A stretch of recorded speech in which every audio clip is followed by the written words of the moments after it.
Welcome back to Educate Academy. Um, we're still talking about Google Chrome this week, and I just wanted to go ahead and finish up our tour of Chrome. Now that we've signed into Chrome at the top, which we can tell by our name being up there, um, and we've been using the web store and saving our bookmarks and doing all the things that make Chrome easier and our lives easier. Um, We've installed some extensions, hopefully, and maybe even a few apps this week. And now we're ready to kind of just start organizing our life so that it makes everything run smoothly. So let's talk a little bit about the bookmarks bar. Um, you can see whenever you visit a website, um, I'm going to go ahead and go to something like murraystate.edu. And if I wanted to save this site that I'm on, I could quickly do it by just clicking on this little star up at the corner, the edge of the bar here. And it automatically will name the site something reasonable. If that name is not descriptive enough for you, you are welcome to go in and change it at this point. I might not need that whole entire Murray, Kentucky, so I'm just going to call it Murray State University. And then it automatically lets you select a folder. It gives me the last folder that I chose. And so if I wanted to choose a different folder or put it in a different location, it gives me my most recent options here. Or I can choose another folder, including creating a new folder just by clicking on choose another folder there. So to make a new folder, I'm going to go ahead and put this folder inside my bookmarks bar folder, which means that it will show up at that top little bar right there, along with my other bookmarks.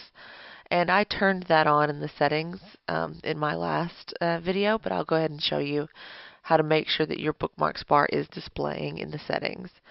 Right now I'm going to create a new folder called Murray State Sites, and I will go ahead and save that. And as you'll see, that folder immediately appears, and it does include this Murray State University site that I just saved right there. If I wanted to go to the Kate page within Murray State University, I did type /Kate, but it did a redirect to this longer web address. I'm going to go ahead and click on the Save star. And I do want to go ahead and embed that into my Murray State sites. So I can go ahead and hit done. And now I'll see that I have two sites available to me. On this bookmarks bar, you are welcome to click and drag things around. You can reorder those sites.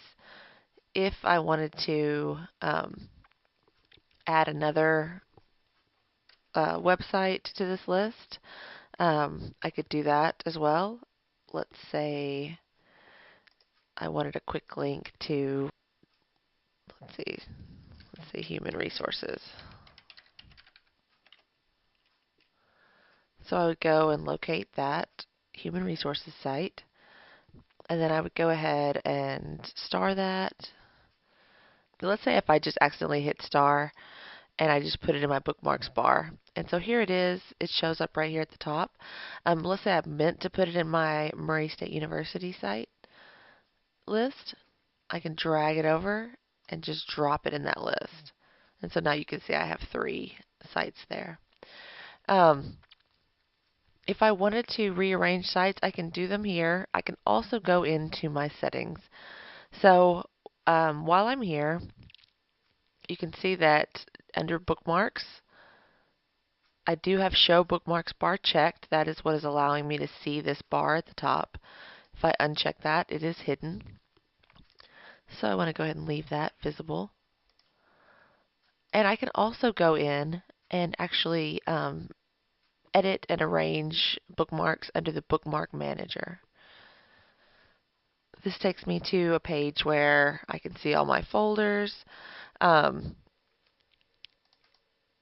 I can go into those folders and organize. let's say COEHS is a college within Murray State University. I could drag it up and put it within that Murray State Sites folder so that now I have just a hierarchy of folders here. So you can still see that that shows up there, and all of the sites that I had saved in that folder are now still in that folder, but within the Murray State Sites folder.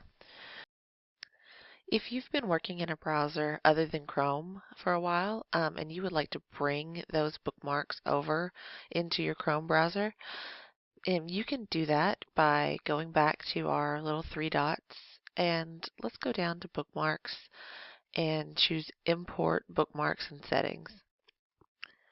So from here, you can choose which browser you'd like to identify that you've been using before, and just automatically bring those bookmarks, browsing history, anything that you want into Chrome. If you don't want everything else, you might just want to bring your bookmarks over and go ahead and hit import, and then those will automatically be populated into your bookmark manager. I haven't been using another browser, so I won't be able to show you that, but that is a quick way that to kind of transition to Chrome if you were using something like Internet Explorer or Mozilla Firefox previously. I also would like to show you how to add a theme to your Chrome browser. So we have been just using our Chrome browser the way it comes. It's got a lot of white in the background, but if that kind of maybe bothers your eyes, or you just like it to look a little bit more um, entertaining or pleasing to the eye, you can go ahead and go in and choose your settings. And from this page, you have a lot of control over your browser, but we're going to go to the Themes section under Appearance. And that does redirect us to that Chrome Web Store. So we know we could have gotten there also by going through Apps and then searching for themes that way. So now what we're going to do is select a theme that we like. These are some of the favorite ones at the top. If I want to view all, I just select that and it gives me even more options. Let's say I don't like the bright whiteness of this background.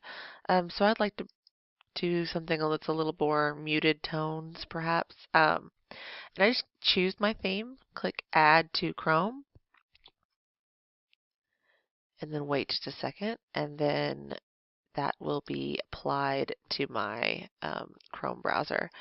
So in the web store, it still looks the same, but you can see when I bring up a new tab, I now have this cityscape background, and everything's a little bit purple at the top. If you don't like that, once you've got it set up, you can always go back to your settings and you'll see the reset to default brings you right back to where you were.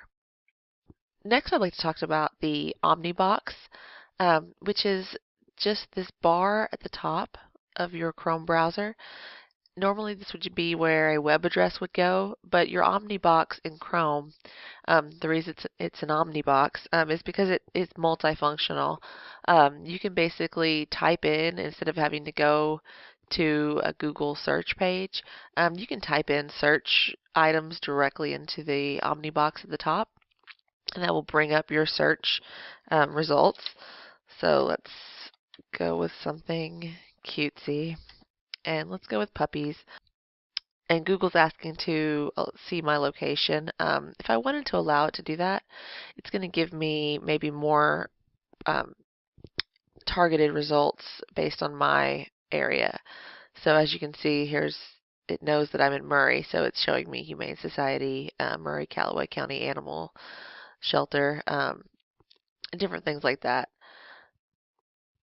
So I've just done that by typing into the very top. I didn't go down into the search page and type there. I can also type in things like math problems, and Google automatically brings up a calculator right here in the browser. I don't have to go to a page and find a calculator. It's just right here. It's even got a little bit more advanced functions for me. Um, the Omnibox will also do measurement conversions. So if you were needing something changed to, let's say, from inches to centimeters, you can do that here. I get a drop-down box, and I can automatically scroll through a lot of different measurements here. So I'm in length right now. I can go to area, energy, frequency, pressure, speed. I mean, there's just a ton of options there. It's very quick, easily accessible, and it's all within the browser. You're not going to a separate site. That's just something that Google Chrome provides for you. One other thing, if you need a countdown timer, that's another thing that's available right there by typing timer into the Omnibox. I can get a, whatever timer I want. Let's doing 5 minutes right now. Let's do 5:30. If I needed maybe a 1 hour timer for a test, I just typed in zeros there and I hit start. And as you can see, it starts counting down. I can stop. I can reset. Um, and it goes back to the time that I just most recently put in. Stopwatch, once again, right here with the timer. I hit go, and it's counting up for me. So these are just some quick and easy ways that Google helps try to make your life easier.